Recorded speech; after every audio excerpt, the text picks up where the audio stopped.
What's going on, everybody? Today's video is going to be a quick tutorial for you guys out there who are beginners about Adobe Premiere CC, getting started with it. Hang on one second, I forgot my hat. Be right back. Okay, we're good now. Let's go and get started. So, first of all, I'm sorry about not getting a video out last week. Just ran into some difficulties, and I'm really trying not to just do a random video here and there, but do something that will actually be meaningful to you guys and helpful to you guys as videographers as well, vloggers, filmmakers, whatever you are. So basically today's video is going to be about starting off with Premiere software. So I came out of iMovie to Premiere. Big jump. It's like learning how to ride a bike and then jumping to going off a ramp with your bike. It's doable, obviously, but it's pretty difficult and it can scare you a ton. Going from that to this, Adobe Premiere is sweet. I took a few months to practice with it before I started actually doing videos with it. And it does scare you at first because it's so different from iMovie. However, it's a really great software. The pros use it. Just a ton of people use it. Dude Perfect use it. Devin Graham use it. Parker Walbeck use it. Just to name a few of the top channels and videographers I know there. If you are just starting off with Adobe or haven't even used Adobe and want to know exactly how to actually use it, this is the perfect video for you. So let's go ahead and get started. You'll see on the screen here, I have, when you get Adobe, download it, and it's on your dock right here. Click on it, this will come up right here. So what this is this is the starting point of you guys editing your video. You'll see all these different options right here. New project, open project, new team project, open team project, stuff like that. We are going to go to new project. Just click on that. You'll see this pop up right here. You'll see this is a file in my hard drive, and this is the title. So I'll just do this as Adobe demo. Just save it like that. That way I know what it's called. And then render, all this other stuff down here. It's all pretty simplistic. I really don't worry about a whole lot of this stuff, just mainly these two right here. If you're looking to get a new file, you'll click on browse right here, and this will pop up, and then you can go to whatever file you want. You'll click choose, and it'll push OK. I'm going to cancel out of that because I don't need that. This one right here is just fine. This is a TKT, or otherwise known as Taekwondo competition video I did. I'll just push OK on that. And as that pushes OK, the actual thing right here will pop up for you. If it's a new file you haven't actually pulled into Premiere yet, it'll take some time to actually render. So you'll get this box pop up somewhere in the center here. And with that rendering, you may have to wait a while. Sometimes I have to wait a half hour depending on how big your actual video file is. If it's not real big, it won't take a whole long time. If it's really big, if it's like a lot of gigabytes worth of footage, it will take a while to upload all that stuff. But anyway, you'll upload it, and you'll be like, when you first come in here, you'll be like, where's my footage at? Because back in iMovie, you download something, it's boom, it's in there. Well, what you have to do is you have to go to here, import media to start. You just double click in there, and then go to your hard drive. That's my hard drive right here. Ignore all this stuff on here.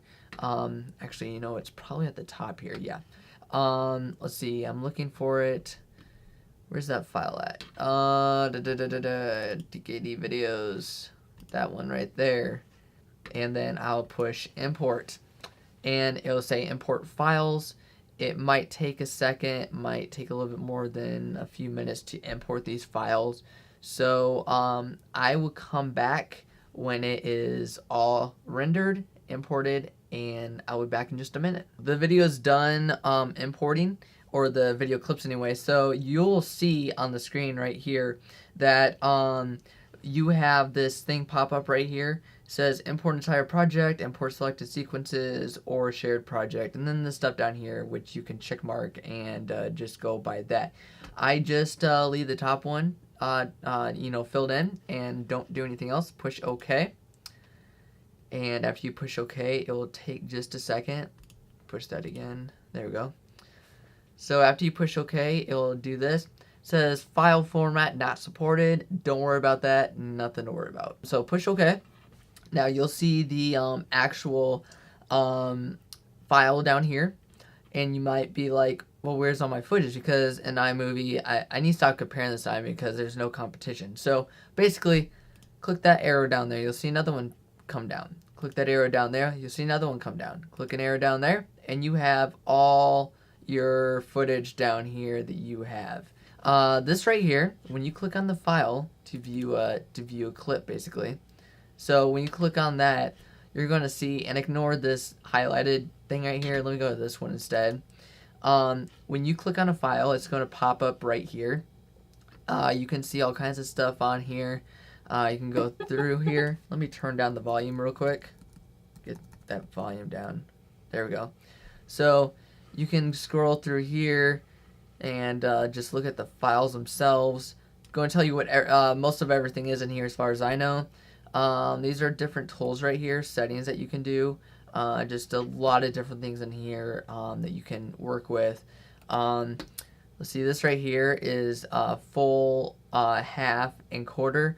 So with this real quick, when you're editing with the video, and let's say it's like 4K footage, it's gonna be glitchy usually in Adobe unless you got a really high gigabyte computer like 32.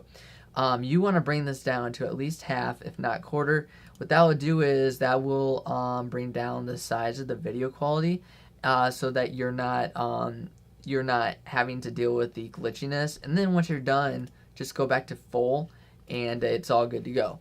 So it comes out half. These two things right here is for the storyline. If you just want the video and not the audio with it, you click on this thing, hold it down, drag it all the way down, you'll put it down in there. If you just want the audio of this clip, not the video, click on the audio looking thing, kind of like when you see someone's heart beating in a hospital on that screen there. Click on that, hold it down, drag it down here. These things right here, you'll see, let me squeeze this in, there we go. These are, this one right here and this one right here are my two most used things. This one right here is just your basic pointer, just click on whatever. This is your razor tool right here. You use your razor tool whenever you need to split a clip in the storyline. So I'm just going to drag this file right here. Just popped right into the storyline right here. So now I can view it on the storyline. And like I said, the razor tool, you click on that and you can split this clip up however you want. If you just want a piece and then another piece, you click on both places, it will split up, go back to this, so forth. It's really hard to do this video in a short amount of time without showing you all the stuff that I know. I just want to show you the basics of Adobe. Let's see. These are your video and audio slots. So V means video, A means audio, of course. One super cool thing about Adobe is that you can pile up as much video and as much audio as you want to. And this is obviously your audio right here. You'll see the green spot right there.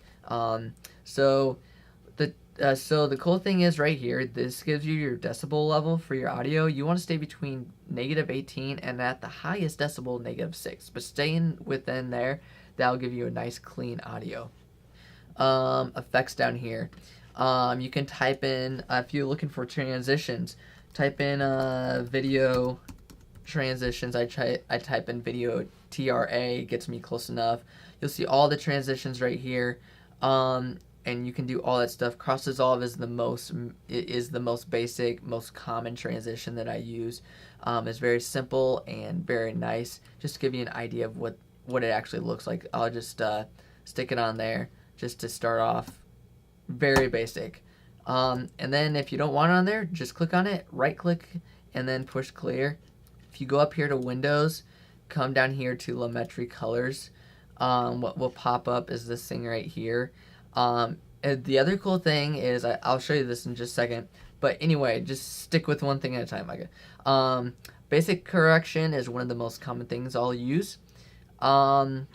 Then I will use a lot of times, like curves is very commonly used by me, because it has just highlights and all that stuff on it.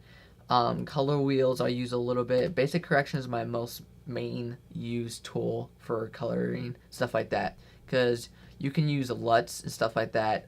LUTs is what, just changes color for you. Just to give you a for instance real quick, just click on one. You can see it changed the LUT a little bit. A LUT is like, instead of going through and changing all this stuff, a LUT is just something very basic. It gives it a new look.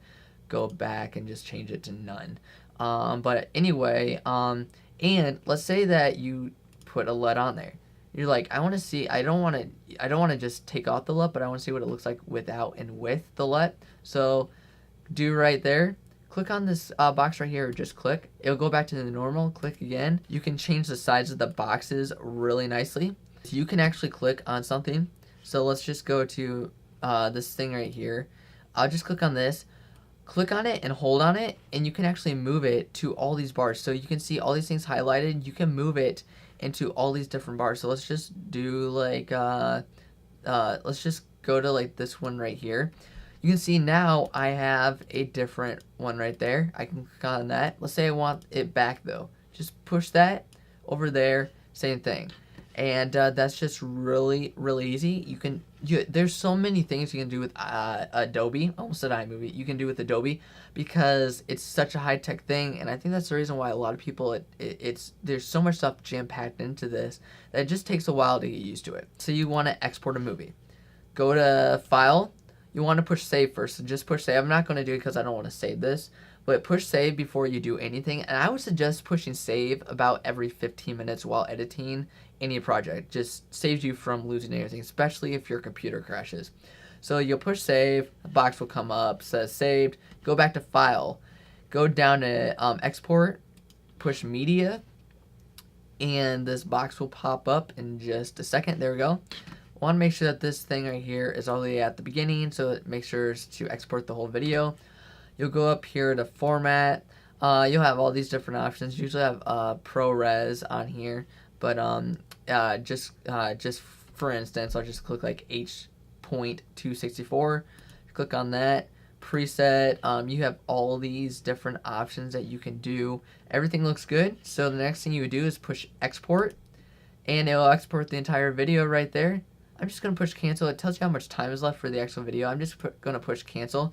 But after it exports, you're all good to go. Go to your Finder, find the actual video that you just created, and you're all good to go. Comment down below if this video is helpful to you as a beginner with Adobe.